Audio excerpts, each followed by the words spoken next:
In life, there will be people who are not happy with your success.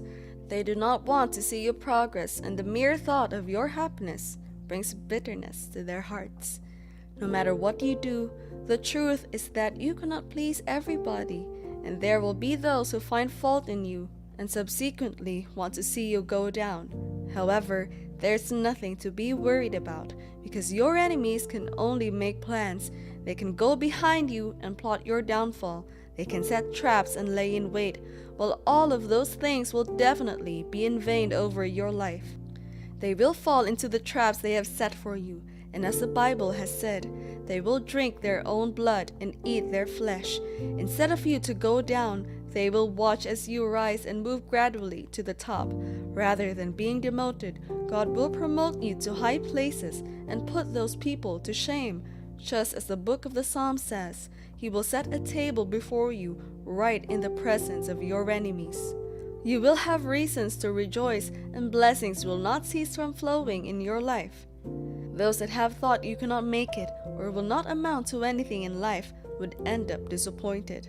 When they think it is over for you, God will rise up on your behalf and turn your story around. Instead of sharing tales of your woes and misery, they will be the ones announcing the great works God is doing in your life. So have no fear and let your mind be at peace, because you have the Great One guarding you and fighting your battles for you. God is not sleep or slumber. What do you think He is doing in all of these times? His eyes are upon you, watching and guarding you in all your ways. He cannot afford to let any evil befall you, and He will ensure that you are safe from the harm and hurt of the wicked ones. Now, if God is on your side, who dare stand against you? The Bible says that the plans of the wicked shall not stand, neither shall it come to pass. Their thoughts and desires over your life will not come to be. It is only the expectations of the righteous that shall not be cut short, and they will have all things go well with them. As for the wicked, it will not be well with them. You will begin to see the hand of God at work when things are not okay for those people, because God will overthrow their plans and cause every one of their evil desires for you to come back upon their lives.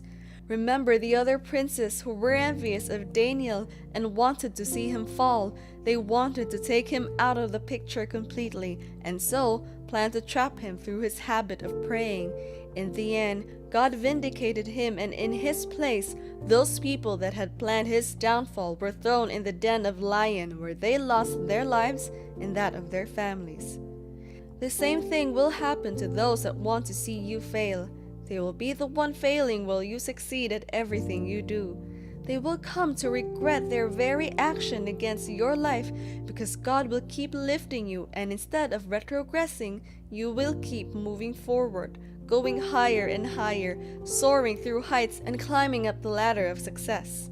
It is not in your place to fight for yourself or try to take revenge based on what they are doing to you.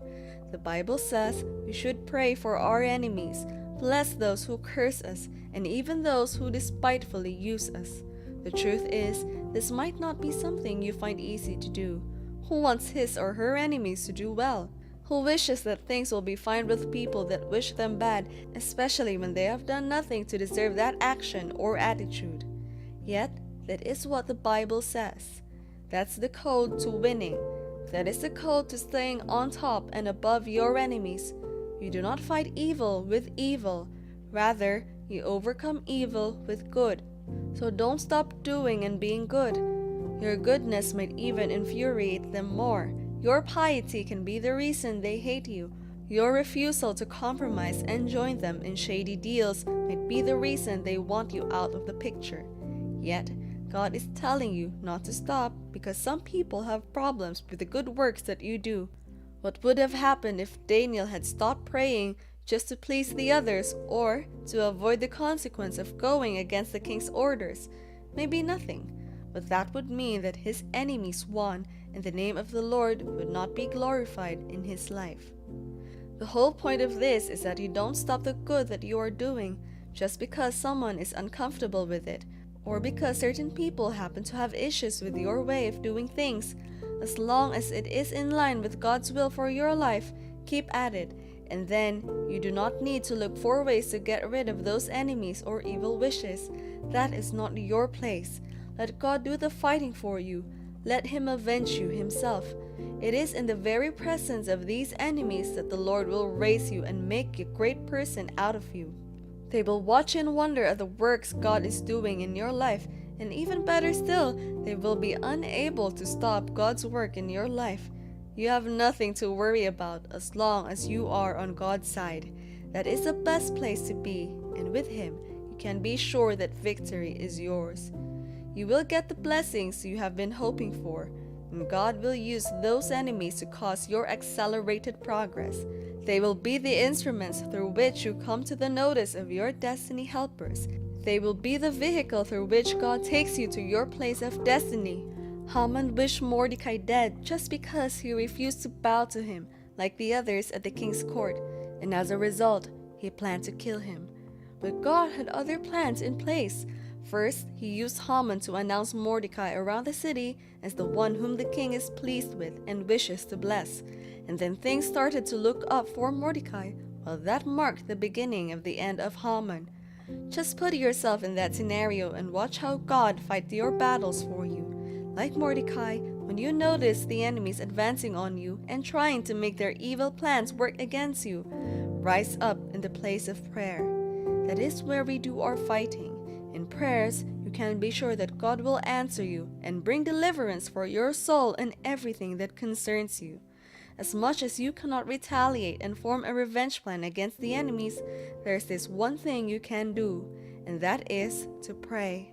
By praying, the Bible says that you will be heaping hot coals of fire upon their heads. And who can withstand the fire of God? None. They will eventually be consumed by it if they desisted from their evil thoughts and plans of your life. Do not keep your mouth shut in prayer.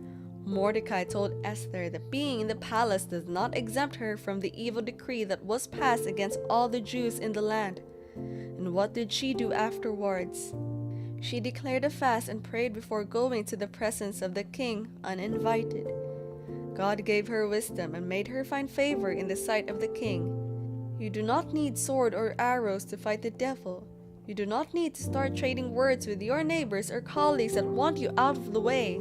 You don't need to panic or become worried either. Do not fight the devil with his own weapons. You will not win that way. Instead, beat him at his own game and watch how disappointed he will be because his plans for your life did not materialize. You are a child of the Almighty, and so you can be sure of victory because your Father is all-powerful, all-knowing, and ever-present. He knows that those that does not want you to succeed has seen their plans for you ahead of time. But even more importantly, He is present with you and has the power to overturn all of their plans against you and make you get to the top where you are destined to be. It does not matter what you have been called in the past. It does not matter what you are going through at the moment. Just see all of these things as God's instrument to bring you to your wealthy place and uplift you. Those that have called you useless and mocked you will see as God raises you and bring you to a position where they are under you. Those that have called you barren and wish that you remain so in life will watch as you are blessed with the fruit of the womb and become a mother to nations. The people that want you demoted will only facilitate your promotion in your career or wherever you happen to find yourself. Just hold on and watch God bless you, favor you, and raise you up. You will win in the end.